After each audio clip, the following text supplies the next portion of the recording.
a personality where he might actually fall for that. Yeah, no, no. So like, I just started, by the way, just letting you know.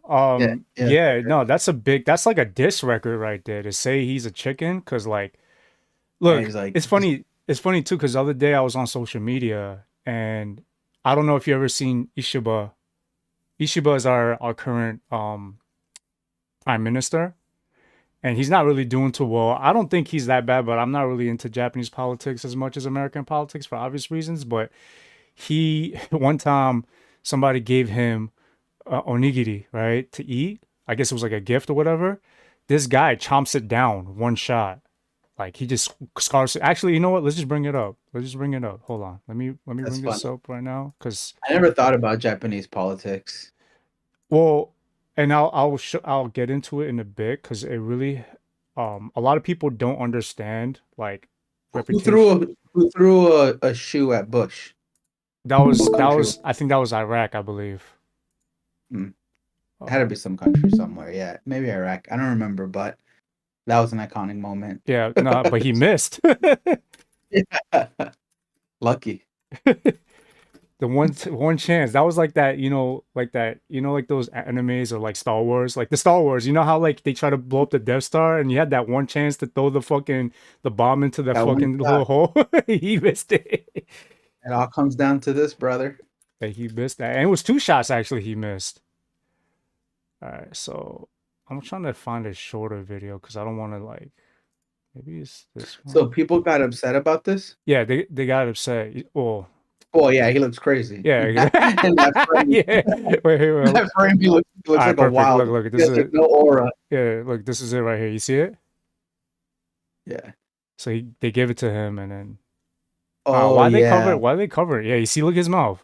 Now yeah. I know, I get it. Like to some people, I get that it's not a big deal. But like when you talk about somebody representing your country, like the leader, that's a huge thing. Your dignity and your like strength depends on everything you do in front of a camera. So going back to The thing is, yeah, go ahead. yeah, you're right. And I don't know nothing about this person. He could be a phenomenal leader, Mm-hmm. technically. But he just looks like he has zero aura, like at all. Exactly. And here's the thing: I'm not saying you got to be Obama level because Trump, I think, has a lot of faults, but Trump has a Yeah, strong presence. and he knows Obama that. had a strong presence. Yeah. Like you need strong presence. He looks like a series of events happened, and then he ended up just winning by mistake. Right. Which that's crazy because it was kind of like how a lot of people feel about him. They don't feel like he deserved the spot. I don't think he's a necessarily bad dude. I think a lot of the policies that he's trying to implement is good. I can't think of any on the top of the head because like I said, I don't follow politics a lot, which I should because I'm in Japan. But what's it called? So going back to Trump, like somebody calling him chicken shit, it's like now the cards are now he has the hand, right? Like now what are you gonna do about that? You know what I mean? Because if he lets that reporter get away with it, not only that he's gonna look weak, but he's taking a What I like, fucking super L for himself because of his level of ego. what I like about that interaction is after that reporter said that, Yeah. Trump just started listing out all the times he chickened out. He's like, Really? "Are they saying that?" Yeah, well, yeah, because he was like, "They're calling me chicken." Was it because I lowered the tariff in China from 140 to 100, and Oh, then I he's trying lowered to it front. again? Or that other time I lowered it from this to that? Like he tried to like lay out, which in my mind makes me feel like he knows that people would view that as backing off. Like he understands that, and he because his mind went right to that. Right. But yeah, it's definitely a risk because you may get some crazy tweet this weekend, and then on Monday we're back to 150 tariff, Yeah, right. 150%. You Well, just don't know. that's why I'm like, yo, yeah, I agree with you because I'm like, yo, the reporter got balls because like he really doesn't care about the situation of where our economy is at because this guy could just go out and just do some dumb shit because he does that. He bases a lot of his decision on his ego. I feel like. It's such a weird, at least for me, I feel like it's such a weird question because it's like if I come up to you, Mikey, and I'm just like, "Yo, people are there calling you soft." Like, okay, like, what do you want me? You know what I mean? It's like it's only a question to antagonize you and provoke you. Right. There's nothing to learn, But right? Like we don't right, learn anything asking him that. exactly. Like you're not getting any information but just anger from him. And I feel like, but you know what? As a centrist, because I don't really feel like a left or right. I don't really like on agree with both sides or how they behave. It's more on the behavior end of things. I think I would pick a side if we can actually be more just normal people. You know what I mean? But I just feel like it's a more like a West Coast East Coast beef 90s beef thing. You Yo, know? can I ask you something real quick about that? I've Yeah, been thinking a lot about that. Um, like in like the past few years, but more even more as time goes on. I think like because you said something there. yeah, If they could just act normal, if they could just be normal, and people that I meet, the people that I meet that I think are worth getting to know, yeah. they'll say something similar too. Right. But what I don't know, because Texas is very different from New York, very different from Florida. But even when I'm traveling around these areas, I usually gravitate towards restaurants or the Right. scene or the things that like are reflective of my interest, Right. which probably means people that are somewhat similar to me. So like, yeah, when we think about normal, maybe this is normal for like the 90% of the country that we're just not exposed to. America's massive. This is a That's true. massive country. Yeah. So like yeah, like we grew up, for example, in New York for a large part of our life, and there were consequences to acting unsensible. Yeah.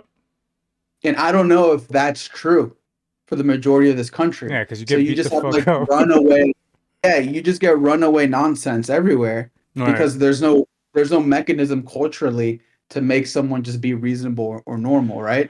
So I don't know, like I think you're right. Like I want more normalness, I want more boringness. Um, but I also don't know if the country as a whole actually wants that. I always thought about like, why is it now that people are saying left and right? People are saying like, you're liberal, you're far right, like this kind of keywords, buzzwords that would be coming out. But I realized, back when we were young, the internet wasn't as strong. So that means there was a disconnect. Everybody that had these ideals, had these ideas, opinions, were never exposed to because we didn't have no, any touch contact with them, right? Now that we are in that space where I could talk to somebody in West Bubblefuck in like Mississippi and literally argue with that person because they have such a different way of thinking. And at first I thought things changed, but I realized I think it's more that we're exposed to these people, and now that we're clashing and that it's a constant like beef. Because like to add on to what you're saying, yeah, America is a fucking huge country. I've been to I've been to Nevada, to Vegas. I've been to California. I briefly went to Portland, Florida, Miami, but I'm not even scratching the surface in terms of what kind of people there are. You know what I'm saying? I've been Right, because even when you're there, you're doing an activity that probably puts you near similar-ish people to you. right, Like when you went to Cali and you went to Los like Angeles, for Coachella example. or whatever, Right, right, yeah, like or even if you're around different types of people, you're doing an activity that's the focus. right, You're not really getting to know homeboy or homegirl at like the festival. right. You're just jamming out to music, right? But you're right, now it's like politics happened and now you're talking to somebody from Wisconsin about it. Yeah, It's like and how and the fuck it's do you get and the it's situation? and it's like almost natural to not agree with that person because as you know me, anybody in America, because this is also for people that are not from America. That us New Yorkers, we think we're better than everybody else because we are. You know what I'm saying? And- I don't I believe it. I feel it in my soul. so, like, the thing is, with that kind of mindset, everybody naturally hates us too. You know what I'm saying? So, like, it's crazy. There's a lot to talk about this because I also noticed another thing about out of state people, but I'm not gonna get into that. But yeah, again, it goes back to like being exposed. You You start really think they really hate us? a lot. Well, I mean, I guess they do. But like every time I hear hate, it never makes sense to me. Like I think somebody they can't stand that someone in this town, they can't stand that we feel more superior to them. I feel like, you know what well, I'm saying? they'll like someone in this town that I'm in now will be like, "Oh, New York, this, that," and I'm like, "Dog, your best restaurant is like a Chipotle."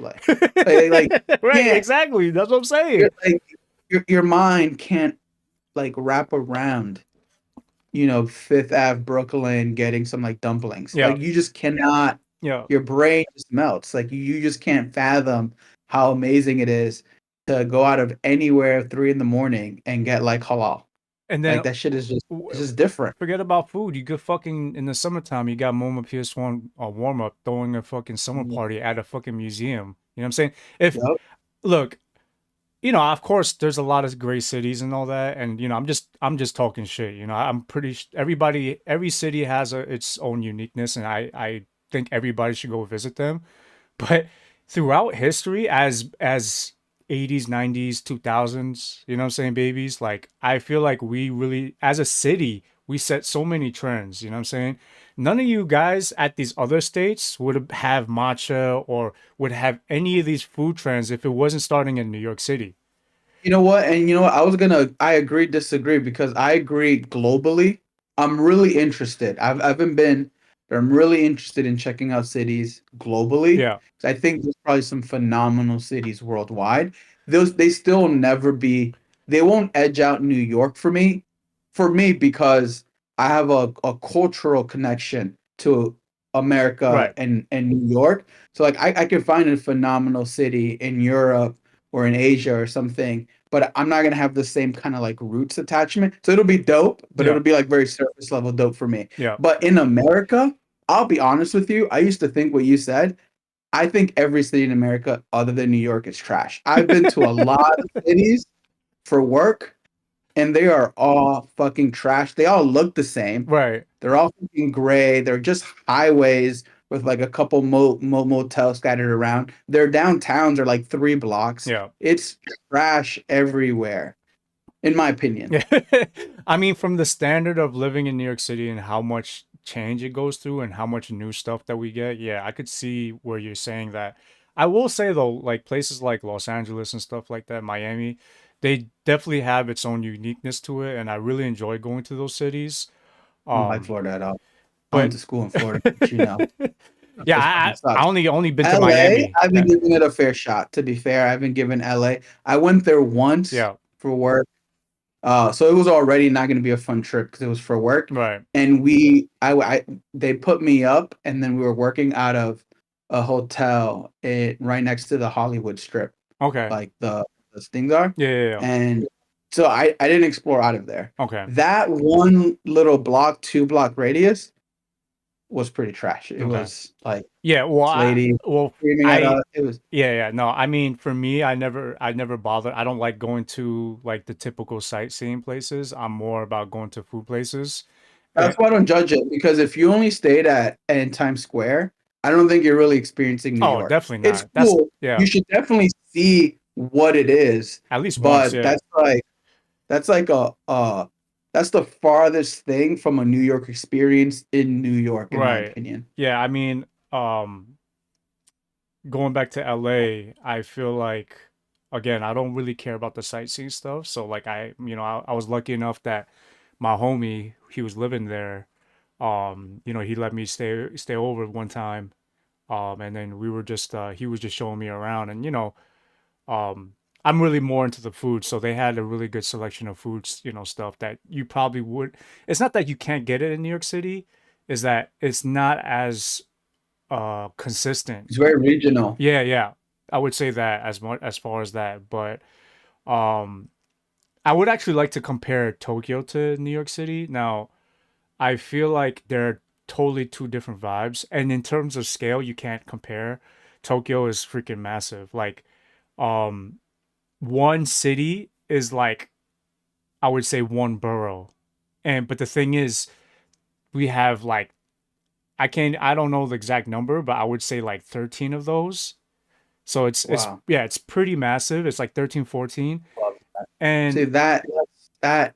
because one thing I want from New York, to be honest, is I Yeah, want New York to be bigger. I want the New York experience, but like more of it. yeah, So yeah. yeah. It's in terms of scale, Japan, Tokyo beats it, but I think as far as like event wise, I think they have that in Tokyo, but because it's so massive, it's so spread out. So like I feel like you for me like because things are happening in a smaller area versus Tokyo, like in New York, it just feels like so much is always going on, there's a lot going on in Tokyo, but because it's so like in proximity, it's like for example, like I could go to like a day event, right? And then I could go to this bomb ass restaurant just taking a simple Uber or go to like a speakeasy, which you could technically do that in Japan. The one issue is that things do close, some things do close earlier, and then the train closes at 12, right? So, like, Oh wow. I feel like traveling in between That's a things, big knock yeah, though. I Like think, Tokyo sounds great, but that 12 is yeah, I mean, you would have to just Uber or just walk, which, I don't mind either or, but I just feel like because of things are more smaller scale, the proximity of like doing things feels more massive in that sense. But from what I can tell, I've never been to Tokyo, so you can yeah, just ignore whatever I think about it. it's But fine. I watched like one of my, you know how people like to put lo-fi and shit while they're Yeah, working? yeah, yeah, yeah. What I like doing is on YouTube they have these like 4K walking around Oh, city. yeah, yeah. I know what you're talking about, I put every city that I want to visit and I just have that in the background. which And is really I good love homework, by the way, because Oh, I love yeah, it. Before I went to Lima, Peru, and Flores, I was watching my videos like that. And then yeah, when I got there, I was like, I want to check out this yeah, scenery. I want to go to this restaurant, whatever. But the thing that I noticed from Tokyo and those videos are like, it seems like the dopeness of New York is higher than the dopeness of Tokyo, but there's not a so like if you're dope in New York, you're already above everyone. right, But most people in New York or most things in New York aren't necessarily dope. right. Tokyo, everything seems good. Like everything, everyone dresses great. Every place looks good. So they may not be as the highs in New York might be higher than Tokyo, but you can't go wrong anywhere in Tokyo. Like you could just kind of like I, go anywhere yeah, and it just looks good. I'll give you an example. Again, this has a lot to do with scaling. Like when you go to like fashion areas, like two notable fashion areas in New York City is the high end fashion district, and then you got Soho, right?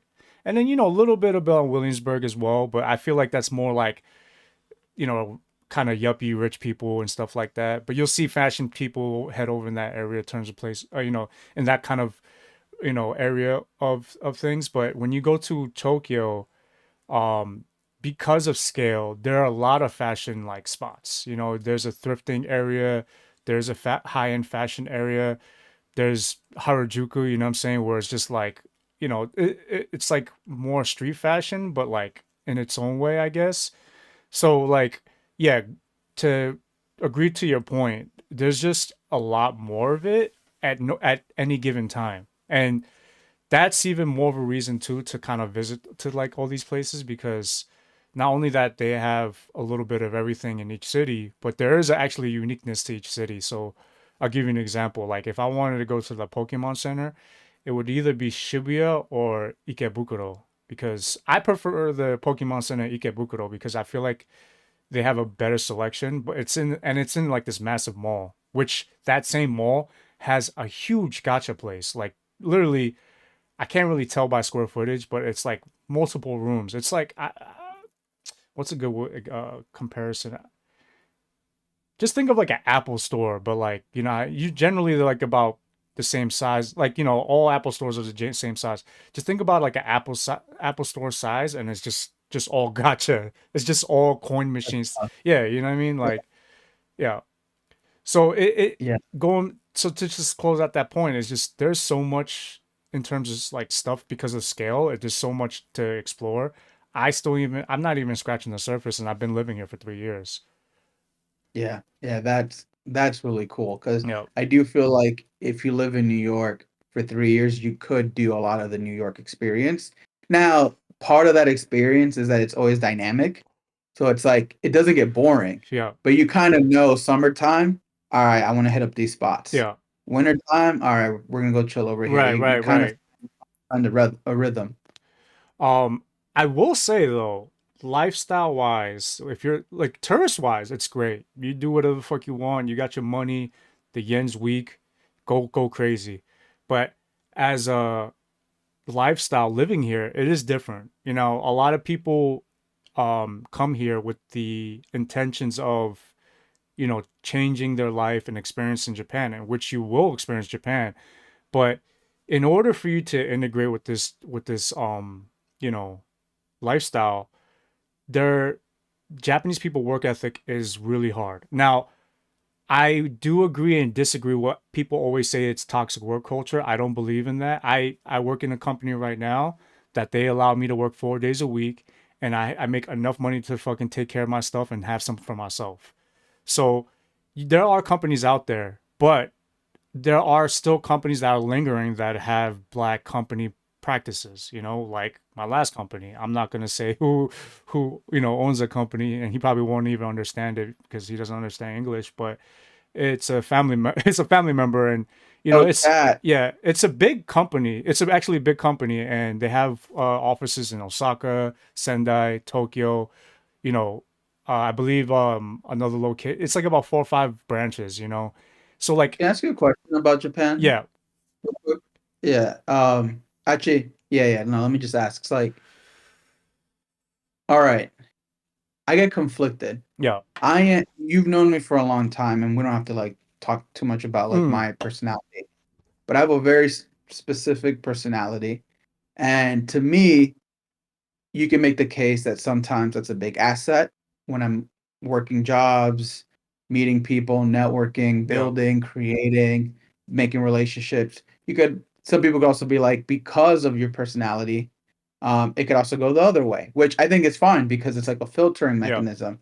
Again, I'm easy to be around. I can kind of hang in any room, but I'm very distinctly myself. Okay. And when I hear from an outsider about Japanese culture, you know, part of my personality is mutual respect. I don't think I would go to Japan and make an ass out of myself or anything like Right, that. right.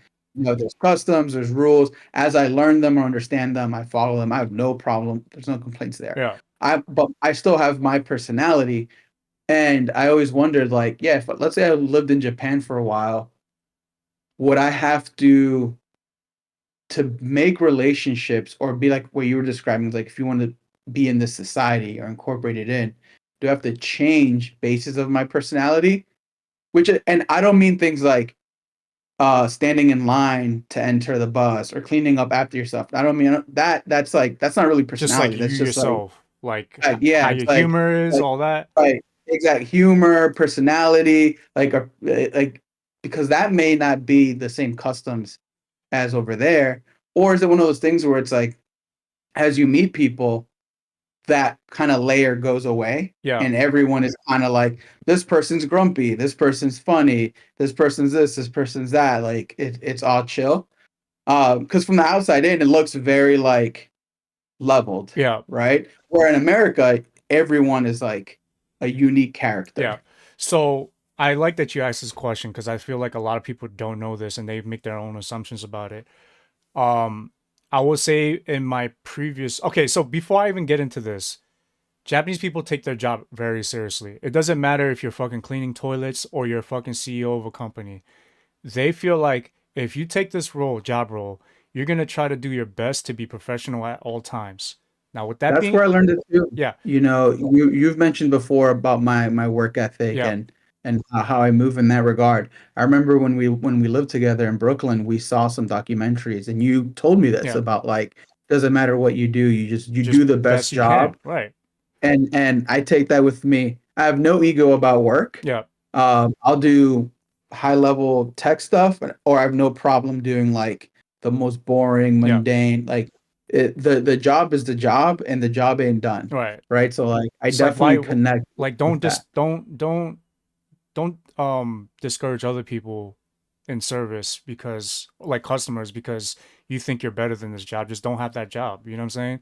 Yeah, and I think it's bullshit too when I hear people say when you talk about that about like, oh, but it's just a job, this or that. It's like, no, no, no. Like, listen, if you want a better opportunity for yourself, you can still go out and get it. You can still work to improve yourself, to get another job, to do Yeah. whatever. Like, still do all those things. You can even not like your current job and you can work towards a new one. Yeah. But once you're clocked in or once you're at your desk and you're working, you do the best possible work you can Yeah. do. Everything could be true, but your work needs to still be your best possible work because that's more of a reflection of you than it is the work itself Right. or the people around there. Right. You know, being like, I'm going to do a bad job because I don't like this job, all you're really saying is like, you do poor work. Yeah. You're not saying you're not getting the job. Yeah. Like, it's a reflection of you. Right. No, that's exactly how they think here. Now, back to what I was saying is, and this is gonna like validate what you were saying. The job comes first. So all those socializing, joking, and stuff like that can happen at the workplace, but because of because of how they see things at the job, they try to keep it to a minimum. Now, there is a stark contrast between my last job and my current job. Both jobs, they take it very serious. When somebody makes a mistake or it's not the way it's supposed to be, they'll call you out on it. Not make you feel bad, but they'll be like, hey, listen, you forgot to do this or you forgot to do that. You know, not a big deal. But in my last job, because we're not interacting with customers as often as versus to my current job, I'm, you know, whenever we have that downtime, we would talk a lot of shit, joke around, you know, have like that man talk type stuff too, you know what I mean? And I see a lot of personalities in my last job. Like I got to know a lot of people at a personal level. You know, once we clock, like not even clock out, once we get back to the office and we finish the job, I mean, it's jokes, you know what I mean? We're playing around, we're having conversations, I'm getting to know people, and it felt very family oriented. The unfortunate thing about the last job, there were a couple, rotten apples that I'm not going to get into, and then I really didn't like it. And because I was in this certain situation, I didn't want to cause trouble because, you know, it's such a minuscule thing to who I would report it to. So I just felt like, you know what, I'm just gonna brush it on because I'm already planning to leave. And it's Versus not your responsibility to solve everyone's right, problems. and then going to the other job, not my current job. Now, leadership is great. So far, I've been to two job sites, and both of them are very kind. They were never rude to me. They're very like, um, they're very flexible. Like they would, my current team leader literally tells me, yo, let me know what days you want to take off. Just let me know before the 15th of every month so I can complete the schedule. He does not care about like, oh, we need you as much as we want. You know what I mean? Like the typical, like what you think of a Japanese company is. Right. He jokes around all the time. He doesn't make you feel bad. He's so kind that he tries to he has his like the other guys kind of speak for him because he doesn't really like confrontations, which is fine. Um, but when there were times I made mistakes at my current job, they would call me out. And sometimes it may seem a little bit aggressive, but not in a sense of like disrespecting me, but like, yo, why did you do that? Like, why would you think that's a good thing? You know? And to me, I can see how some people can get a little bit taking it personal, but to me, this is just how they correct your stuff and just making sure like, hey, really focus on what you did wrong, and then that way next time you'll be fine. There was no time where they disrespected me. Now my last There's job, real quick, my last job, there were certain people that would you make a mistake and they were a little bit too aggressive, but I understand that that's their personality type, and again, I didn't want to create too much of a tension to that little situation because it was just such a. I guess that's just the Asian part of me is like we don't want to disturb the harmony or whatever, which in some cases is bullshit. But yeah. So going back to the whole thing, it's um, I think it's just like with any job. You're gonna find places where it's great workers but poor leadership, or vice versa, or maybe you just land in a lucky position where the the whole company is great. You know, I really don't think that what they really think of Japanese work culture is correct. Now there are still a lot of black companies. I feel like my last company had some black company practices, but being into this new company, I don't believe it. You know, I think, and we're still a little bit late. I think one thing I want to say before you get to your next thing, do you know that we have harassment laws? We call it parahara. You know, it's like harassment, sexual harassment at work. I thought this was established like 2010 or 14. I looked it up. This was established in 2019. so like so like we're late on the rights of like Oh, civil like rights at work. Yeah. with all due respect, with so much respect, parahara sounds like something you would say to sexually harass someone. Like that already sounds low key like a yeah. No, but So yeah, power that's harassment is wild. a thing. I seen it got enforced in my last job. I seen that somebody got caught, and they really like had a meeting with everybody. Like it was a big deal. So, but the thing is, a lot of these things, because it's so recent, I feel like a lot of companies still haven't really jumped onto it, and some of these companies are still in their old ways. That's why I feel like people that come here, they'll still experience that toxic work culture because it's still kind of changing. It's still in the process of changing. But I think we're Well, going to a good I direction. also think that I think that anything that makes it to me from another country, I view very with a lot of skepticism Yeah, because just the nature of breaking through. Think about it. For something to be worth like showing you either on television or on social media, it needs to break through the noise. yeah, And currently, the way things are wired, breaking through the noise means the thing that's like the most emotionally driven or engagement or yeah, whatever, like the thing that's gonna be most like whoa. So if there are a bunch of companies in Japan that do the right thing, yeah. why would anyone ever tell me in the US?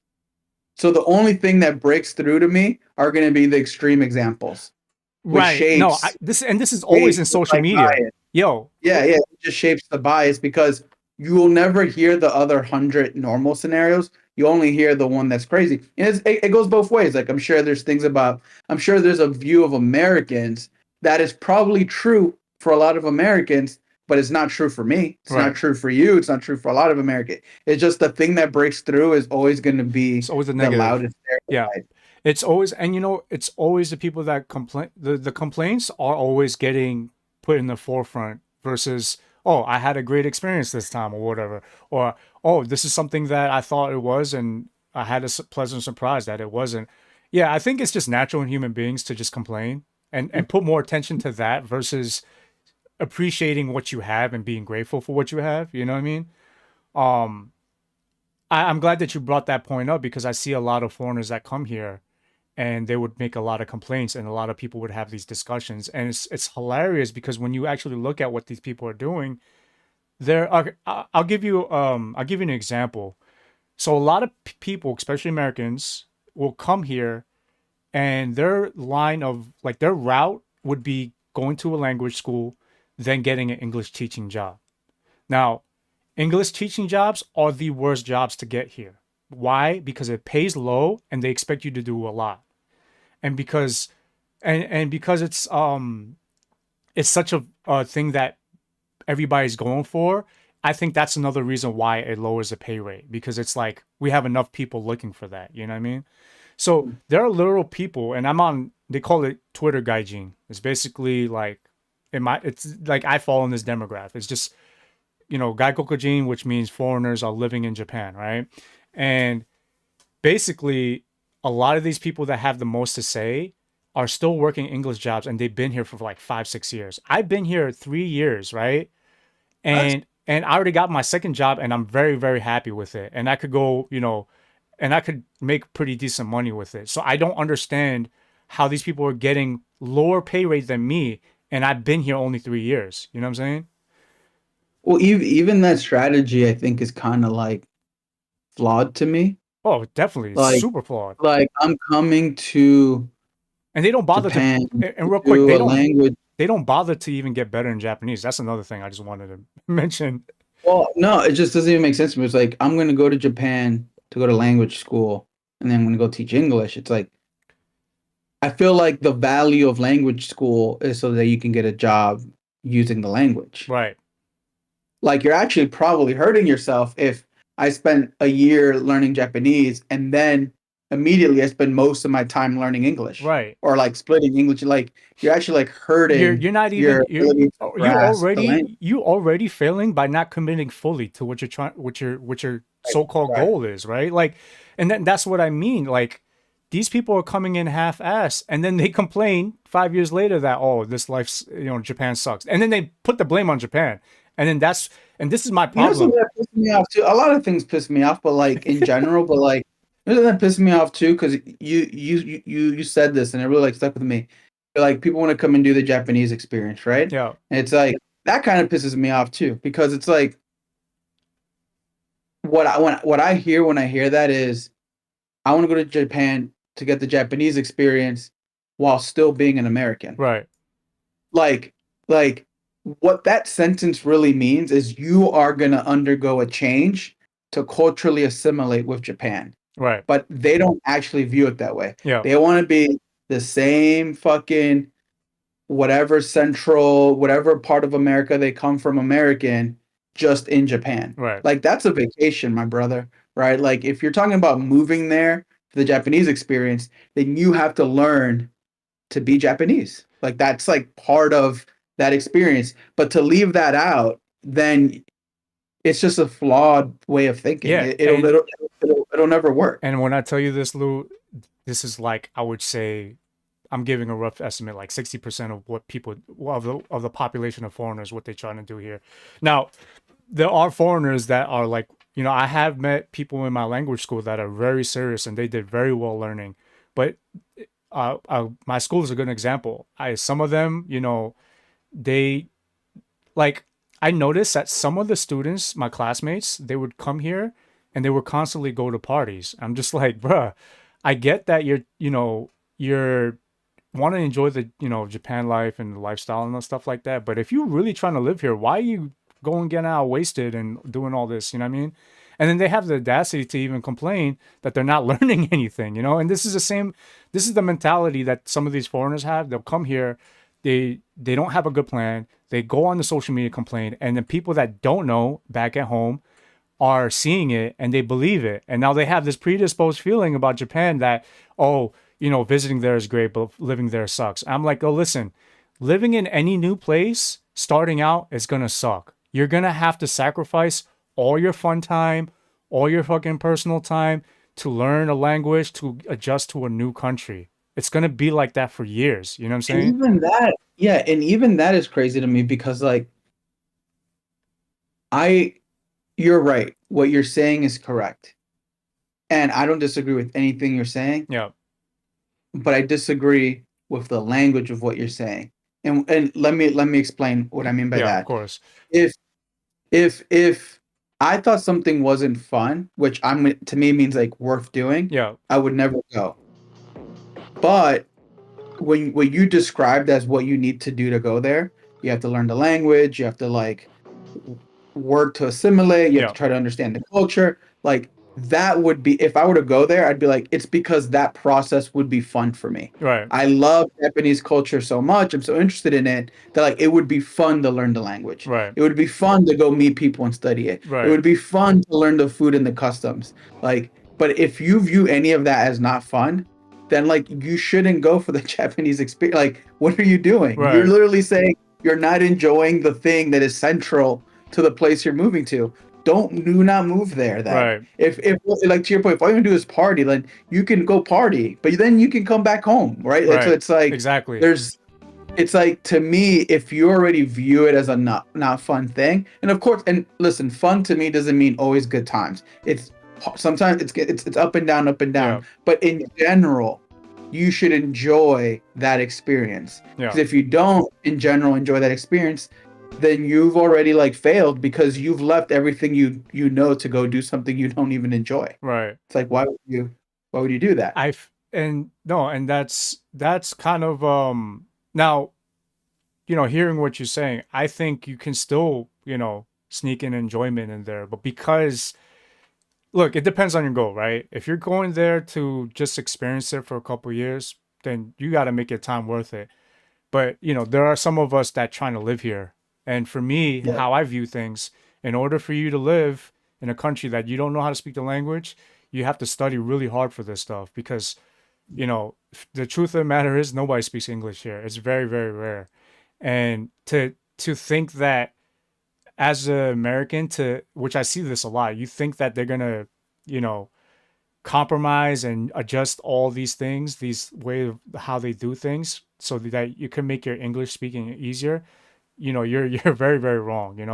You gotta be able, if you want to go out and eat in a restaurant, nice restaurant, you gotta be able to read kanjis because they're not gonna translate every time. You know what I mean? And that's just the caveat to living to living in a place like Yeah. Japan. I think it's quite normal though, because I feel like, what do you expect? What, they're gonna just change their whole language system? You know what I mean? For you, that's not the case. But Yeah, no, 100%. I mean, when I visit, like I visit a lot of Latin countries, but my favorite has been Peru. yeah, Very similar. There's not a lot of people that speak English there. Everything's in Spanish. Definitely easier because at least the letters they're in Spanish, but they're kind of similar, right, and because everything it's very derives from like it's Latin and still stuff. yeah, it's still in the Western culture-ish or Mm, whatever, but it's still very different. Different experience, different customs, different personalities.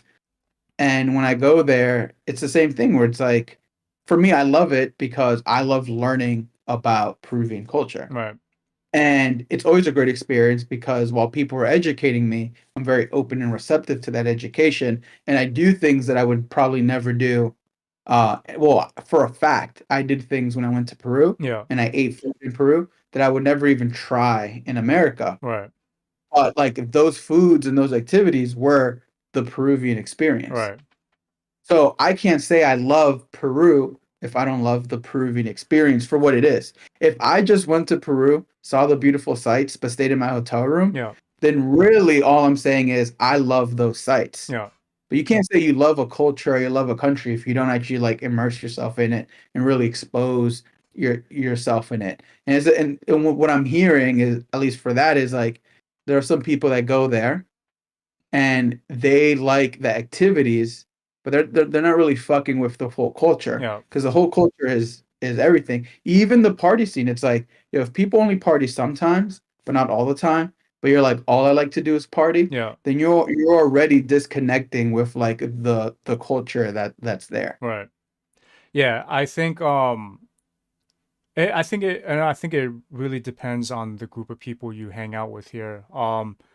So commonly when you hang out with people here, everybody's very plan oriented. So like you can't just be like, "Hey, you want to hang out this weekend?"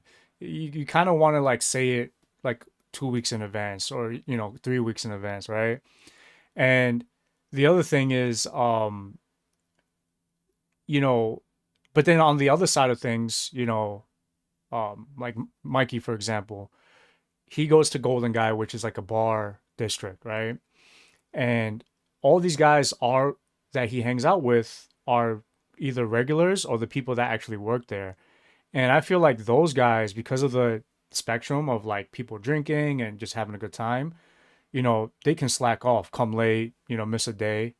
But like for the regular person, everybody be on time, everybody shows up to work, they don't really call out, like I remember, you know, jobs that I work in, in America or New York that people will call out all the time. That's not the case here. So I think that has to do with a lot of, why people are plan oriented over here.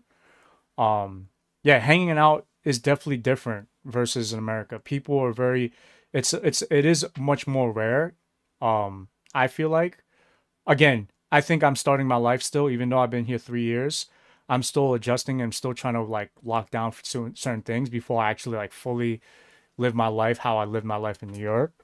Um, but You know, it's- yeah, what's that's interesting because like hearing you explain that is recontextualizing a lot of anime that I've watched. okay. And For what I mean by example, that is like, yeah, what I mean by that is that like, here's a common thing that I see in almost every anime.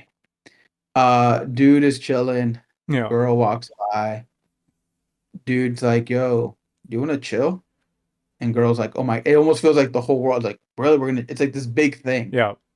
Where to me as an American, I'm like, it's just chilling. It's not a big deal. Right. And to an extent, that's part of the joke. At least for me, it's like, yeah, it's not a big deal, but they're kind of ODing on it, like this is a big thing. But if your culture is very focused on work, very focused on time management, very focused on planning, to then make time to spend time with one person is kind of significant. Yeah.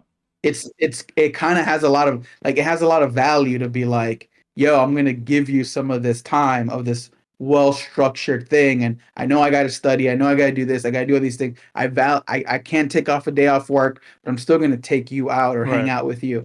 Where here it's just mad casual. We Yeah. don't even give it much like thought, so it feels like a big moment when you watch the show, and it's because culturally over there it kind of is a big moment Right. where here it's not. And again, that maybe that's wrong, but just hearing how you describe the culture and how planning oriented it is, to me is like a signal that like, yeah, they value their time. Yeah. So giving your time to hang out with someone is kind of a big deal for a lot of I people. feel like that's the case. I mean, yeah, I feel like if there's no plan set and like doing last things last minute, people aren't going to chill. But again, it really depends on the group of people that you chill with too, you know? Yeah, So, yeah, of course, of course. um, yeah, I mean, I'm hanging out with my coworker this Sunday, my last job, you know, and he, you know, we always kind of set plans like at least a couple weeks ahead. Um, and it's, you know, I don't like basis first. I mean, I'm also a rare case. I don't want any new friends.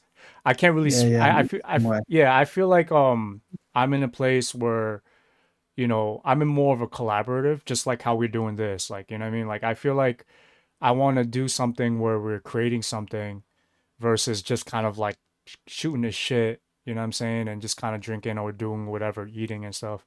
Those things I think you should do, but you know for me, friendships has to have a little bit more value than just hanging out. So I kind of just don't care making new friends because I already have my set of friends. You know, even though if they're not living here in America, you know, I have the internet. I talk to these, you know, I talk to you, I talk to everybody, and I, you know, game or whatever. So I can't be the perfect example of like, because there is another discussion in Gaijin Twitter where like people don't know how to, they can't make friends. That is very lonely in Japan.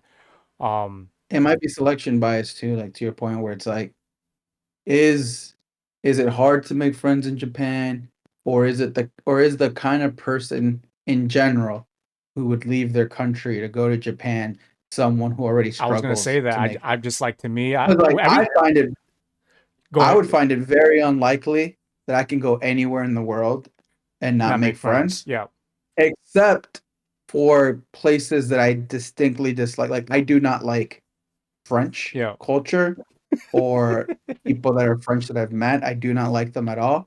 I've had very poor experiences with Oh, them. okay, that's Um, fair. so I have like no interest Yeah, in having a friendship. But other than French culture, I feel like I fair. could be cool You just with way hard on French.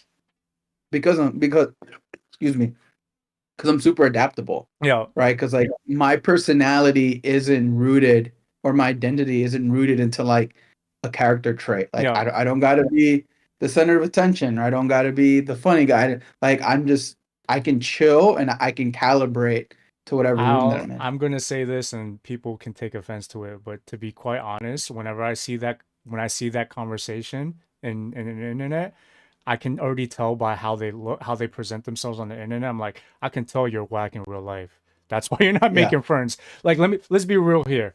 If you can't make friends here, chances are you were in a place where no, forget that. You're a person that's willing to come to Japan. The people that are willing to come to Japan are usually, you know, let's be real, weebs, right?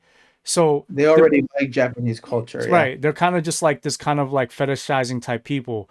And that alone already tells me you're not really that interesting. On top of that, the people that are cool like us that are like back at home in New York City that would try that would even think about moving to Japan is not likely. You know what I'm saying? I just feel like Yeah. I feel like people that are yeah, I just feel like people that come to Japan are generally whack people, and I Yeah, really don't. if you like Yeah, cars, if you like cars and you go to a car show and you can't make a friend, then you're the problem, right, right? Like if exactly. you like Japanese culture and you go to Japan and you can't connect with anyone, Yeah, no. it's like I mean, it's very, yeah. again, you know, I specifically choose not to spend time with a lot of people here.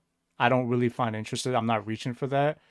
But I made few friends not only in my language school, but I made friends outside of it too. I know a couple of Japanese people that I speak with, here and there. Um, I That's just also how to make friends, man, right? Because it's like you're not supposed to go out and make friends. You're supposed to do things you're interested in, and right you're going to intersect with people that that are are in doing the that thing same thing. too, and Yeah, you're going to build a relationship. and to to just give a little bit of agreement to what people are saying to that they can't make friends. I also believe that people are just very busy with their lives. You know what I'm saying?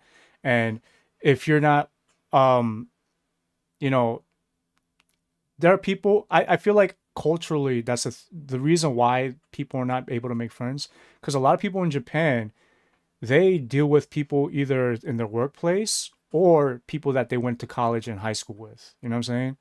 And I don't think they really go outside of that because, again, I think people are very schedule oriented, and it's That's where I would struggle yeah, in Japan, yeah, I think, because I like even this conversation, the further you plan it out, the further you tell me we're going to do this, the more likely I am to agree, yeah. and the more likely I'm going to not want to do it as the day They gets constantly, closer. yeah, I know exactly how But you if feel. up like this morning with no pre anything, I'd be like, yeah, let's do it. Yeah, yeah. I'm very a like my intention span is limited. So it's hard for me to maintain that same level of excitement. Like It if you already if the surprise is out that we're gonna vibe on a pod today, but you told me that 3 weeks ago, it's hard for me to maintain that no, interest I with it. I totally agree with you. The reason why, because I feel like at the moment of planning, you're kind of just free at that moment, or you're in a very energetic space, and you're like excited for it. But then like once you do get, because I feel like once you do get closer to your free time, you're getting over the work week, you're getting over the studying or training or whatever you're doing, and then you're kind of like, oh shit, I kind of just want to fucking kick back and relax today. You know what I mean? Yeah. And no, I totally agree with that. I feel like I think that I also deal with that. I feel like, I like to plan, but at the same time, um, I feel like I got excited at the moment. You know what I mean? And I'm just like, fuck, now Right. what am I gonna do? Right, So right. So that would be the one adjustment if I were to like try to assimilate to Japan. Is yeah, like and but even in that, it's not even a judgment on them. It's more on myself where it's like, all right, I have to learn to become the person that when I say I'm going to show up to something 2 weeks out, I have to actually show up. yeah, Like I have to adjust myself. I yeah. can't, No, Oh, yeah, I wanted to say something too, like about making friends. I agree with you, but the one thing that I've learned, or the adjustment that I've learned about making friends as I've gotten older is it's I think I'm still open to making new friends. I'm mm-hmm. not really interested in going out and making them, Yeah, but they have to have the right personality type. And specifically for me, that means someone that's okay and understands yeah, that you can go periods of time without talking to someone. And right, that's not a big deal. Like the maturity. I have a friend that I met in this town. He's my son's friend's dad. right, right. And one of the things I told him when we first met, and I guess it's what made him want to like start building a friendship because he's really not interested. Like he has like he he says I'm his friend and then his brother. Yeah, Like he's like really like out happy. He out the has a grid. great Yeah, job. He has a wife, kid. Like he's not missing out on anything. But one thing I told him when we first met I was like, hey, listen, man, just want to let you know if you ever want to hang out, we can hang out, and it's perfectly okay to tell me last minute or whenever like I can't hang out. yeah, You don't even have to give me a reason. You got kids, you got a wife, like I understand. And I told him that because I struggle with that where it's like I try to set up plans, but I got a kid, Yeah. I got a wife, I got shit, and it's really hard to like again when it comes to planning. I can even have a plan for me and you to meet today that we set out on Monday Yeah. or earlier in the week. But this kid could fall, break his tooth, Right. Got you sick. could have a bad day Yeah. sleeping. He might get a nightmare right now, and I'd be like, "Yo, man, sorry, I gotta cut." Like Yeah. these things, it's like a priority thing. Some Yeah. people might be like, "Nah, he has to suffer because I committed to this." But I view it the other way, where it's like other things have to be put on pause Right. so I can be present. So it also depends on your personality. But with that guy, we became friends because off of the mutual understanding that we both have our own lives and we can at any time just stop talking for a bit and then just pick up again. And that's been like the easiest friendship for me because it's like low pressure, low stakes, Yeah. and we only hang out when it makes sense to hang out. But like he's told me a story. I've had stuff like this happen too. But he's told me a story where like he's lost friends because of that. Where Mm. like where his friends would be like, they would almost feel entitled to that hangout time. Where That's they'll be wild. like, yeah, they'll be like, "Oh, I haven't seen you in a couple months. You're not making enough effort Yeah. to like hang out with me." It's like I remember shit like that in high school, but like As being a in your grown 30s man. and 40s, Yeah. it's like, come on, So man, it's come like, on. Like I, yo. I can't tell another grown man like you're not prioritizing me enough. Stop. That's Like, what are crazy. you? We my girl? Get the fuck out of here. Yeah, like, what are you doing? I'll tell that story another day, but that's happened to me too. I had it was the only time in my life where I had to flat out tell someone like, yo, I don't want to be your friend. Yeah. Which was to me already felt crazy Yeah. because the way I don't be people's friends is just I just stop talking to them. Right. I don't like have to tell people that I'm not their friend. Yeah, that is Uh, wild. you know what I mean? So like even just being in a situation where I had to make that very That clear, sounds very emotional. uh, bro, he was crying. It was a whole thing, but the whole thing happened because he was entitled to my time. Right. Yo, just very quick. I want like there's a whole backstory, but very quick. Yeah. My son's birthday is the same day as Father's Day. Yeah. Like it's not always the same day, but sometimes it'll fall on the same weekend. Yeah. So I'm taking my son to the water park. We're like hanging out, blah blah blah. At the time, me and him were talking about doing some business together, and I told him that week, like, yo, I'm out. Yeah, you're I'm gone. out Wednesday until Monday. Son's birthday, Father's Day, ba ba ba. Yo, let's meet that Wednesday that I get back. Yeah. And already that weekend, he's like, yo, the vibe is off. I texted you, you haven't texted me back. Nah, Uh, son. Yo, I get feel this something's dude out of going on. here. Bro, he calling me talking about something like, yo, I understand you have responsibility, but about your responsibility to the friendship, to the business ideas that we have, shit like that. And I just told him about like, listen, man, I'm not interested in like being your friend. And then I had to tell him, I was like, you may not like that, Yeah. and I'm okay with you not liking that. Yeah. Like I don't care. Like you might be like, yo, Lou's fucked up for that. Yo, I can't blah blah. I'm okay with you feeling that way. Yeah. Like because it was just bad. Okay. Until this day, Yeah. this is the first time in years that I'm even bringing up that scenario.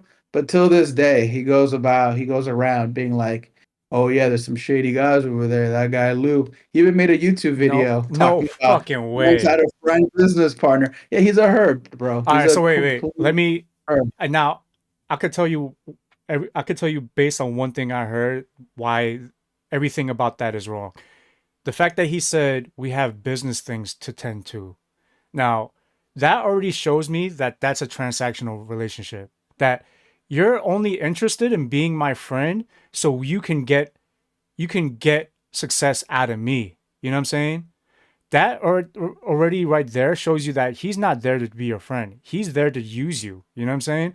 And Yeah, 100%. You know, it's funny you say that because 100% he has said things to people that have gone back to me being like, "Oh yeah, Lou and me is the kind of team that's gonna make millions or whatever." Like he exact, you already see, had that kind of and he was manipulative. Like I'll tell you something wrong.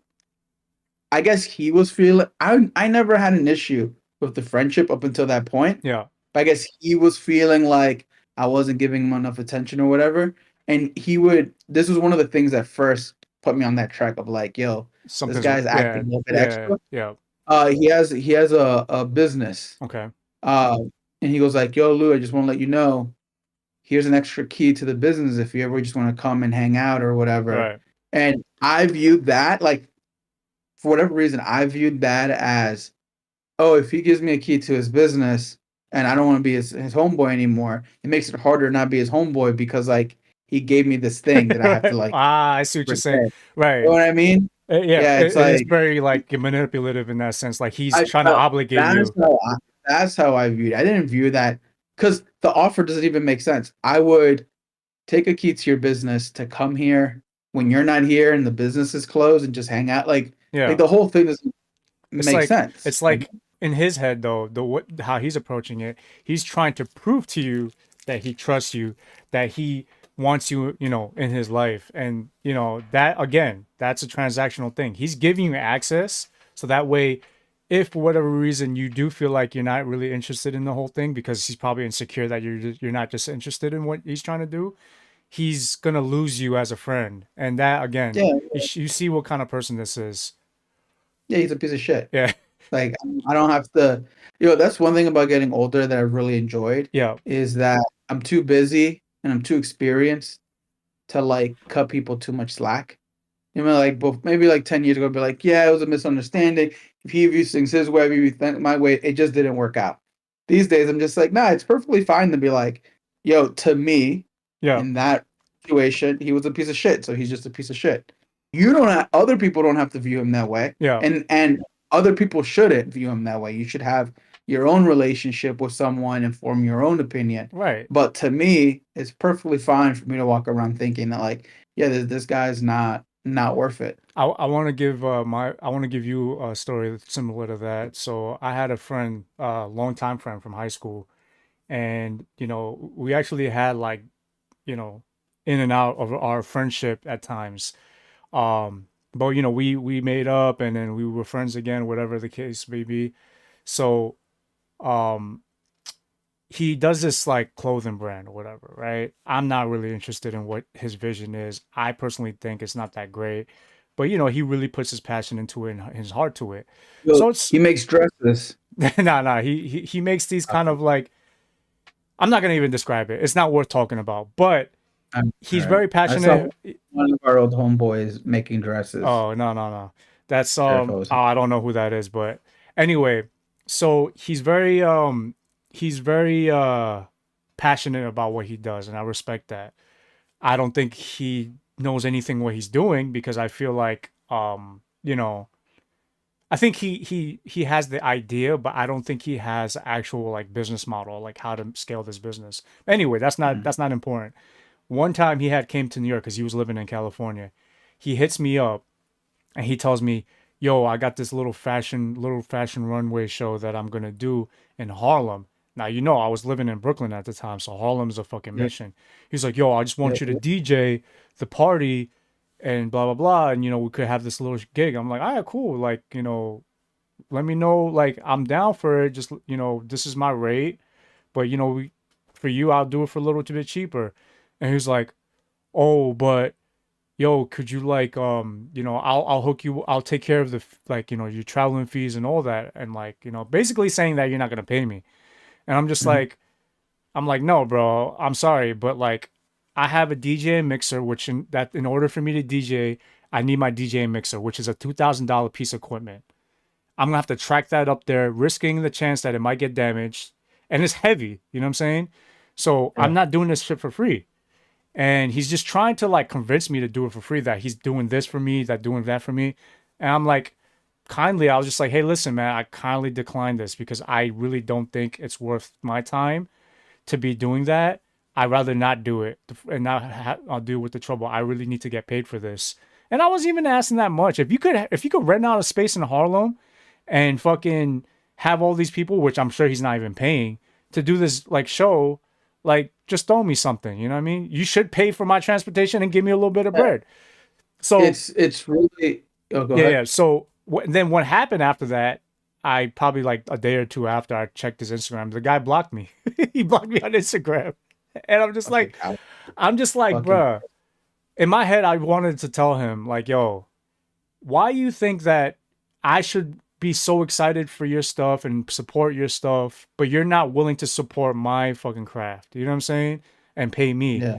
I would never ask, all right, you know me, Lou. I would never ask any coding stuff because, just for the record, Lou is a software developer. He's a very great one at that. If I was to come up with like, if I had an app idea, I would never tell you to do this shit for free. I would be like, hey, can we work out a deal? Can we do something where I really need this for my website? It's not even just to ask for me. Like, I hear what you're saying. Yeah, I agree with everything you're saying. Like, and just very, very quick before I get into my point, yeah, something that bothers me, that makes me upset that people do. There's another thing that pisses me off that people do is they want to do something without being able to do something. What I mean by that is like he wanted to do this event. yeah, He understood that doing this event meant having some form of entertainment. yeah, In his head, he wanted a specific form of entertainment, a DJ. yeah, He could have just throw on like some iPod or whatever with some music, whatever. Like maybe there's another way of doing it, but he wanted a specific way to get this done. yeah. Then he realized, okay, I may not have the budget for it. And then immediately he went to, let me still try to do this without having the budget for it. Right, It's like, at least for me, the moment I reach that roadblock, my brain goes, how could I find the budget for it? right, Or how could I creatively do something similar to that experience without it? right, Maybe, and maybe to me it would have been like, listen, Mikey, I don't have the budget for this thing, so I'm not going to ask you to bring your expensive stuff or whatever, anything like that. But do you have any recommendations for maybe cheap speakers I can rent out to fill out the space? Hey, yo, if you come to the event, can you come a little bit early and just help me wire it up?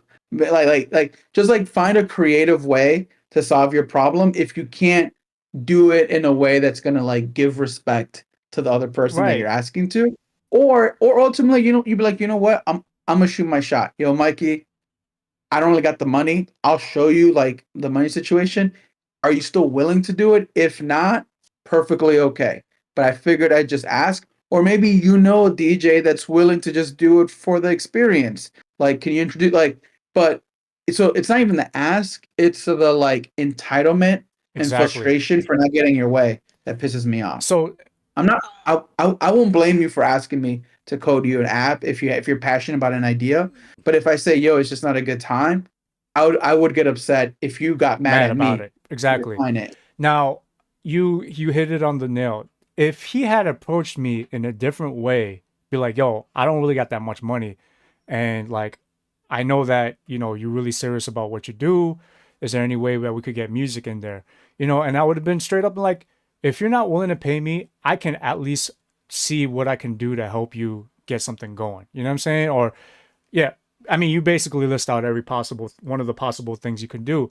And to me, that's exactly that type of entitlement is exactly why you're not going to get far in business, because I feel like, And he's lazy because it took me 2 seconds to be like, here's one option. yeah, Like he didn't spend no time trying to solve his problem. right. He just wants to hear what he wants to hear. And again, I think that's exactly why he hasn't gone far with his business, because I feel like one of the key components in business is building good rapport with people that you deal with business. And the fact Yeah. that you're already cutting that instance was like that interaction was so short, and then you already burned a friend. Not only you burned a uh let's just say like a possible business opportunity, but he burned a friendship on that. It's like nobody's going to want to work with you, and you need help in business. You need to work with people. It's a collaborative journey. You know what I'm saying? The people that are gonna do the best job for you you have to find a way to give them value too. Yeah. I And if mean, you can't do that, then the people that you're attracting to your events are not people that are gonna help move you to the next this level. is not a job where like you can be you have to just deal with it. This is a situation where we have control of everything. So having so why not be excited and be in a good mood through this process? The fact that you're arguing with me and making me feel like I'm the asshole is crazy to me. You know what I'm saying? while I know that I had every right to just say no to you because I want to get paid. So it's just like, people like that is really interesting because I'm just like, what? How do you feel like you're gonna get far in that kind of type of thinking? And to be honest, sometimes I see because I'll be on TikTok and it'll pop up in my feed because TikTok is just like, it's very if you have contacts with people, it will show their stuff, and I just see the stuff, and I just don't see any difference of what he's doing. Yeah. Um, yeah, it's quite interesting what kind of people, how selfish people could be out there. But That's why I like what you said about the friendships you have now. You want more than just hanging out. You want it to be collaborative. right, And the reason why I like that, because it basically what that means to me, it's like, yo, if we're gonna hang out, I want there to be like some activity or something worthwhile that's meaningful, at least a little bit to one of us to be around why we're hanging out. And that's a natural filter yeah, or like a natural mechanism to just weed out people that you just don't really fuck with. Because you could have been playing video games and watching anime with that guy for 20 years, yeah, taking in without realizing and taking in that negative energy, yeah, right? But it was the moment y'all tried to do something together that you realized, yo, this is not the kind of person I should be doing stuff with. yeah. So like It's even just having that is like very powerful to just be like, I fuck with this person, I don't fuck with that person. I really don't like the whole don't do business with your friends. I think it's actually a good I way to disagree see. with that too. Yeah, Yeah. I think it to me, A bad I think just off of what you said is exactly why you should try to do business with your friends because you could kind of see who they really are when it comes down to, you know, generosity or actually being selfless. Yeah, Um, because what I think happens is like people do bad business. Like, don't do bad business. yeah, Do business with your friends, but just don't do bad business. yeah, Because like, if I could hire you for something, I want to compensate you. yeah, You know what I mean? And vice versa, or find a way. Like at my barber shop, my business partner with that, he always impresses me because like, for example, this bar just yeah, opened up next door. It's like a liquor shop. yeah, Uh, and they're like they're like a retired couple, yeah, a gay couple. They opened up the shop next door and they used to work as marketers and doing some technical stuff for the Dome in Vegas. yeah, They made mad money. They moved out here. They opened up their shop or whatever, and they have mad resources for like construction. And we don't really have the connections or the money to do construction. So, my business partner was just like, "Yo, I have these track lights. Can y'all help recommend someone yeah, do this?" And in return, the next like they do pop-ups or like in your next pop-up I'll show up with my chair and my equipment and you can offer free like haircuts right. to people at the pop-up. It's like a cool little thing. And yeah, they brought out their construction guy. He installed all the lights That's for us. He sick. made it look nice, and then he went home and it was just like, yeah, like my guy couldn't afford to hire their construction guy, but he found another way to give them value. Yeah, And I think like, when you were telling that story, I kept thinking like, when do you ask someone to do something for free for you or on the strength? And I think the answer is when you can find a way to make it still worth that other person's time. right. And you Because don't got to be critical because maybe their time is like take me out to dinner. Like it yeah, doesn't have to be nothing crazy, but like show some appreciation for this person doing something and then do something back. I really like this conversation because I really want to get into this a little bit more. It really reminds me of like how a lot of these event throwers will try to trying to gaslight DJs that, oh, you come to my show, I'll DJ for free, you'll get exposure. And now on paper that sounds good, but you know what? If I don't see you actually going up to people like, yo, can you follow my guy? I'm not fuck, like he's doing it for free. If you really like his music, I would love for you to follow him. Like if you're not like adamantly getting me followers or introducing me to people, then that's not exposure. You know what I'm saying? I need to see you be like, yo, this is the guy that DJ today. I want you to meet him. This person does hair. This person does clothes, whatever it is. As long as you're trying to make connections for me, then it's not exposure. You're just having me there for free. You know what I mean? And that really, I really hate that excuse when people event throwers do that to you. But they I never go also, far that far to get you exposure. well, I also think like you can ask, you can ask that guy, like, or that girl, whoever, you can ask that person, who have you put on? Right. Oh, right. Like Right? It's like you, can you if show you're telling me me your events, put me on. Like, who have like who? like what's your head count? You know what I'm saying? Like, Yeah, because like if if I'm like, trust me, I'll build you an app if you never met me. yeah, You'd be like, what app have you built? Like, what have you right. done? It's a very normal question for anyone in any background. Like, yo, can you just show me proof or results? And I bet you none of them can Yeah. because it's just some bullshit that they say. Yeah. This whole conversation reminds me of one of our previous like older podcasts where you said that how valuable community is. And I think that's the type of friendships I want. I want it to be more community based where, you know, we don't need to directly be collaborative, but if we have a community that can introduce to somebody else that can be collaborative, I think that's a win in itself. And I also believe that right now, like take me and you for example, you have your barbershop thing going. I know that you're also working on your one of your apps for booking appointments based on your barbershop stuff. I'm working on my e-commerce stuff right now.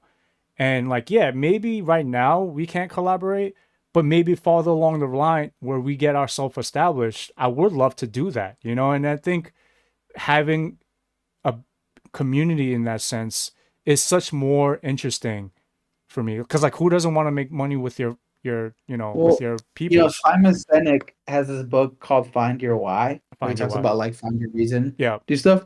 And one of my whys is that like Alex Hormozy is this other like influencer, and Yeah. I think he suffers from what I think every influencer suffers from. We talked about this before, where it's content rot, where Yeah. it's like they have like five really good ideas, but after 3 years of making content every single week, that gets diluted into just like Being bullshit the same thing, messaging. right. Right, but there's still like some. If you dig deep, most of them usually have two or three good ideas, Right. which is what originally put them on, and then they have to try to keep it on. But with him, uh, he was talking about being in a relationship, and being in a like multi. It's like he has like $100 million business or whatever, Nice. and his wife is the CEO, and he like runs all the marketing and stuff, and they built it together from like the ground up. So they were talking about That's the sick. relationship and business partners and stuff.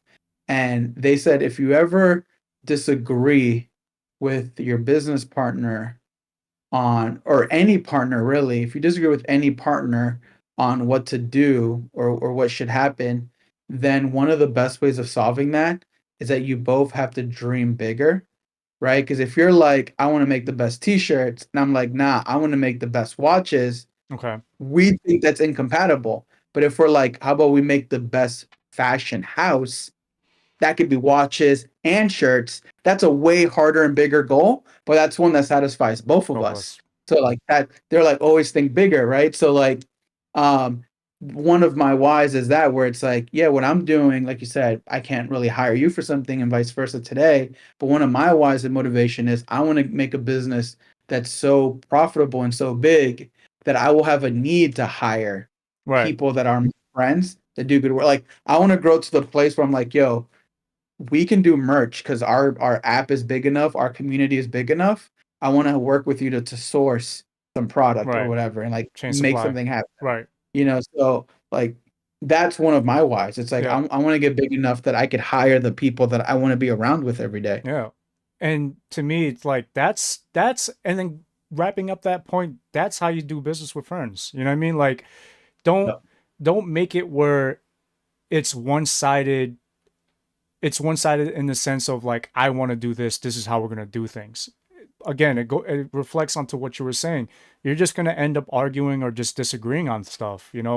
there's ways to do business with friends in a sense where both parties are content, you know. And I think that's where a lot of people fail. They you can do they bring friendships and business and they make it too personal. That's what it really comes down to it.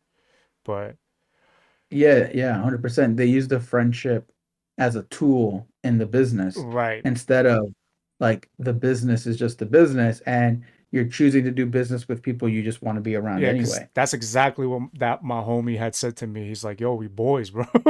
Do this shit for free."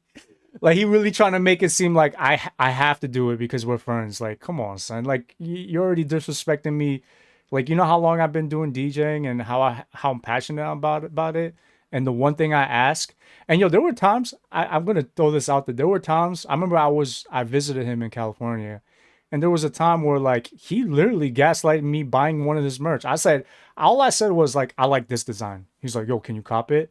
I'm like, I'm not really in the market to buy something right now. I'm kind of just, focused on my vacation.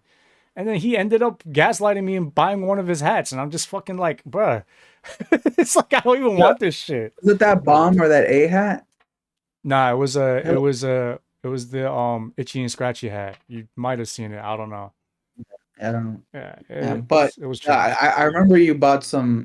You had a cool hat back in the day. I think it was as like a bomb. It's Oh like a little no, like a Mega Man type bomb or some shit like that. was it a hundreds hat? I don't remember. It's been so long, but I always thought that hat was dope. I was like, Oh, damn.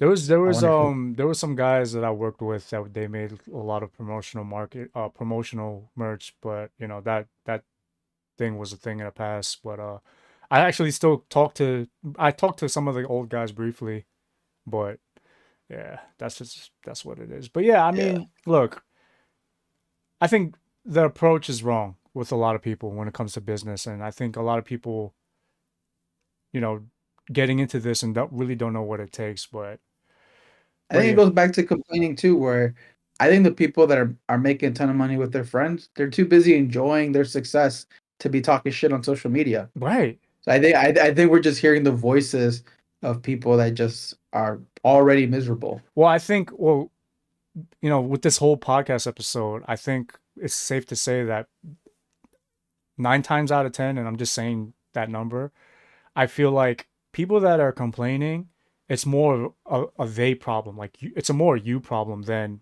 the actual thing you're complaining about, you know? Sure, there are people with valid complaints and things need to be changed.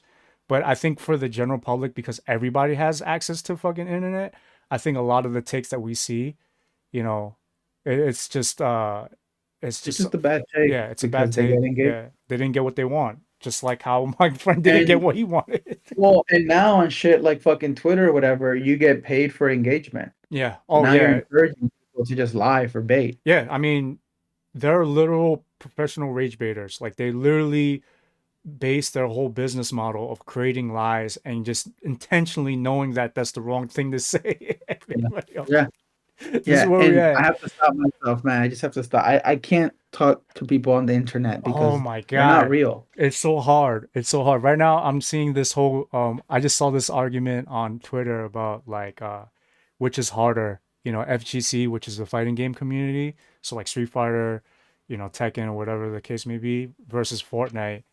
And a lot of people there are people from the Fortnite spectrum that really believe that the fighting game genre is a lot easier to get into. And I said my 2 cents. I'm not gonna lie to that, but it's interesting though because I really went I relied on ChatGPT to see what the ChatGPT thinks. That's funny. And Yeah. when I first asked it, it said Fortnite was harder. But then when I asked about Tekken, because Tekken's my main game, it said Tekken was harder. So I guess it's contextual how you ask that question between Fortnite and Yeah. fighting games. You have to ask what game specifically, because like I feel like yeah, that's true. Because if you're talking about like Smash Brothers, I do believe that you can get very high, there's a high point into that skill cap, but entry wise, it's a lot easier than other fighting games. So if you're generally Yeah, it's also speaking, a weird question to begin with because what does hard mean? And that's true. how would AI determine hardness? Because for example, you can say this. hard means uh you can associate people complaining with hard. Oh fuck, this is I can't get this combo. I Yeah. can't do this.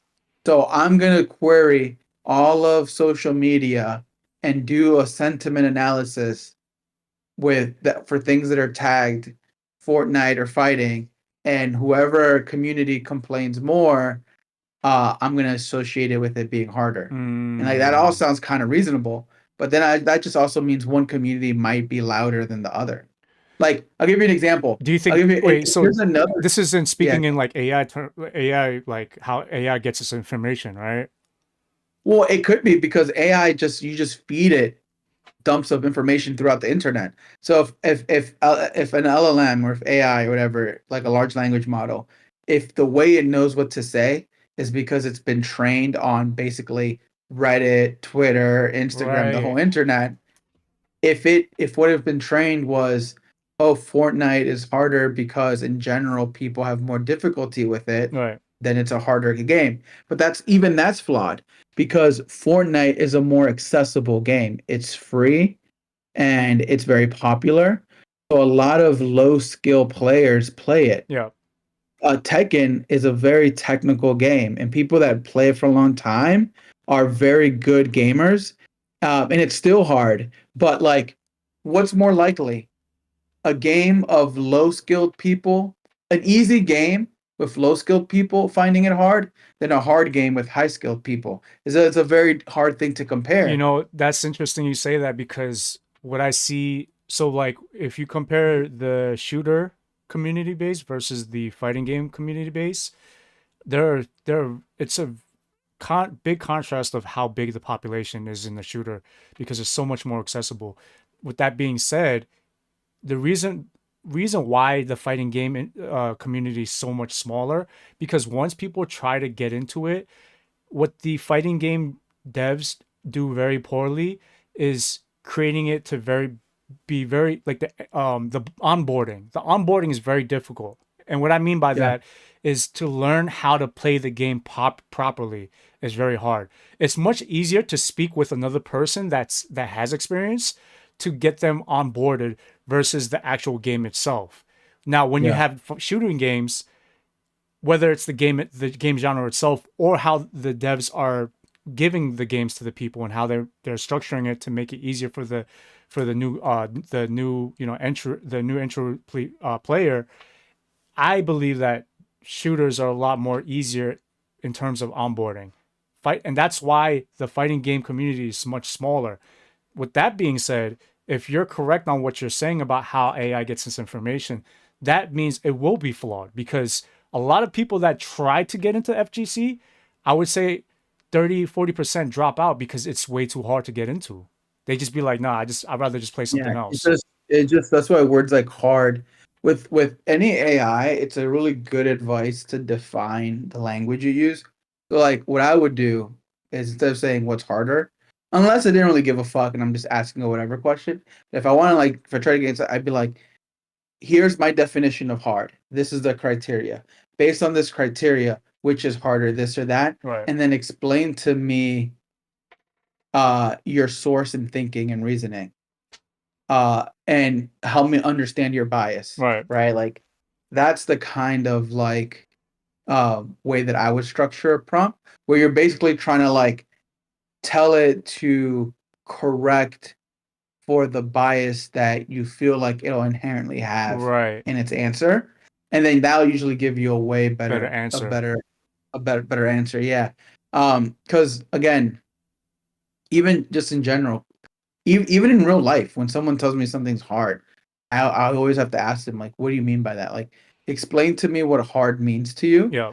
Um, because here's a really good example, right? Like somebody moving to Japan from America who's saying it's hard to make friends. Like, is it actually hard to make friends, Yeah. or are you just doing everything wrong? You know what I mean? Right. Like, are you actually even trying to make friends? Because if I don't talk to no one and I say it's hard to make friends, is it actually hard to make friends, or am I just not talking And to then no going one? back to Right? what you're saying, do you know how to even maintain friendships? Are you constantly hitting them Yeah. up? Are you constantly correct, like making good plans? You know what I mean? Do you have a perverted view of friendship where you think they need to do stuff for you instead of just being friends. Yeah. Like all that shit is true, right? So, it's like what is hard? Like explain to me, right? Like Yeah. I have to I've learned in my life I could avoid 80% of my arguments by just having people define to me what some of these words mean, because then I can actually understand what they're trying to say. Right. Because if someone comes, because here's the thing, we use slang so heavily, but like language can be so varied. That's why it's powerful, because language can be so versatile. It makes it so attractive and useful to use in different situations. But that's also why it could get sticky. Yeah. Because if somebody comes up to you, your homegirl comes up to you and she'd be like, I don't fuck with you. Yeah. It's like you need to stop everything and be like, explain to me why. Like you can't just like what you think. If in your mind you're like, the only time I won't fuck with someone is if they do this. Yeah. But in her mind, she may think the only time I won't fuck with someone if they do that. So you guys are using the same words, but you guys have different understanding of what those words actually mean, Right. right? And it's like you have to establish a common language in order to do any kind of resolution. But most of us don't do that, you know? Yeah. I think that's where a lot of like people in social media gets into like arguments too, because I feel like Yeah. there's a lot of because of the lack of context, people just come in the argument for their Of own course. reason. How can you grow up in Brooklyn and homeboy grows up in Mississippi, and one word can mean something very different in Mississippi and in Brooklyn? Right. So of course you guys are gonna like. I'll give you a really good example of like an interesting. It wasn't about a word, but it's kind of similar to this. So there was like somebody. It was like proposed. And it was like it went viral on Twitter. It's like years ago of like banning a type of assault rifle, Okay. right? Like big Yeah. Yeah. type of joint. And everyone was saying like it got blocked or whatever. Yeah. And Mm-hmm. everyone was saying like, see, this is that bullshit. They talking who needs this kind of gun in America? This is that bullshit about passing laws. They don't really give a fuck about people's lives and stuff. All makes, coming from New York City, coming being born in Boston, like coming from a background, like, yeah, like why would you need this is not self-defense, it's Yeah. This fucking is just like all right. yeah. Yeah, like I was very framed in that perspective because of the context that I had. But then some like journalist was like, who are the people that want this? Like, I don't understand. Who are these people? Right. And then it turns out, well, and I'm sure there are fucking lunatics Yeah. that want it Wha- because they're fucking they just love guns Yeah. for the sake of loving guns. They don't care about whatever. And then there's reasonable people that love guns and they just want they grew up around them, Yeah. whatever. But the interesting one was they went out and they found that like so some background. Pigs are domestic animals. Yeah. The moment a pig is not leaves like escapes Yeah. or is out in the wild, it actually physiologically changes. They like grow husk, their Right. skin gets tougher. These are now they're called hogs and they become feral. Right. And they fucking will eat garbage. They'll attack humans. Kill Some of them humans can grow too. like 100. Yeah, they go to like 120 pounds and stuff. And they have no native predators in most of the country. So there's Right. nothing, they'll I've destroy seen environments. this. Yeah. Yeah. So yeah, yeah. So these farmers, so there were these farmers were just like, yo, I have cattle, I have small animals, and these hogs will break in, and they're like 120 pounds, and they'll just charge children, my dogs and stuff. Right. So the only way to kill them is with like A a larger fucking gun. rifle. You Right. have to fucking like oh, you have to like really like get them. And they were like, if you ban these guns, then I don't have the ability to protect my farm. And I'm And like, damn, that's that's a valid totally reason. reasonable. That's But valid. I have zero context to that entire world. That's a whole world that I know nothing about. So if you put that person on Twitter, you put me on Twitter, and then you say we want to ban assault rifles, we're gonna argue because I don't understand Stand his that. world. Yeah. Yeah, And I just don't understand his world. and that's such a good point because the problem with how especially Twitter is structured, you're limited to what you're saying. And then if you Yeah. do say more, people don't even read it. You know what I'm saying? So like for you to get that context, you don't know where they're coming from. You don't know what their background is. You're just kind of assuming that that person's similar to you. And I'm at fault. I do that all the time. I think Yeah, like a New we also Yorker. because in our head, we're like assault rifle in Brooklyn. Yeah. That's like where our brain goes. I'm Yeah. like, It's like that's what the fucking like crazy. what the fuck you got assault Yeah, rifle? Like just throw hands, bro. You know what I mean? yeah, but that's a whole And different but they're not world. It's basically another world. right. We're thinking like self-defense from another human being. They're thinking of self-defense from a fucking uh uh Legitimate a like vicious predators that animal. are. Yeah. You know what I mean? And and as us New Yorkers, that's a valid point. You know what I mean? Yeah, I think about, camping in Japan, and one of the issues out here is that they have bears. And I'm like, now I want to fucking have a gun just in case, but then it's hard to get a gun. So like that might get me into that type of thinking. Like, how do I get a gun? You know what I mean? So yeah, that's a very interesting, and me being trying to be open minded as possible, I always forget that. I always go into mine because I'm just same. I could be very stubborn in some ways, and I just be like, nah, fuck that, that's bullshit. You know what I mean? Like, Well, that's one of the reasons. I mean, there are a couple reasons, but one of the reasons I personally wanted to move where I live at now was because I knew I'd be exposed to the opposite way that I think. right? And I don't know. I'm one of those. All right. I think the internet is a bad place to harden your ideas. That's just Oh yeah, my. totally. I think real life is actually very healthy if you have a set of beliefs to find ways of exposing yourself to different belief systems. Right, That's trying. I mean, because look, that sounds fancy, but yo, if you try food from another culture, you're expanding your belief system because you're changing the way you view something you've never had before. right. Like it's very good to be open minded and to try new things. That's one reason I moved to where I live now because I'm like, you know what? Like, if half of this fucking country is gonna do things in a way that like I don't understand, maybe I should hang around with People people from that are that, like that. yeah, people from And the and opposite perspective. right, because what's more likely? They're mad. What's more likely? They're either mad normal, and I'll learn something about the world that I didn't understand, or that there's just millions of absolutely crazy people running around, right? And it's Right, just like, no, a lot of them are actually like pretty normal.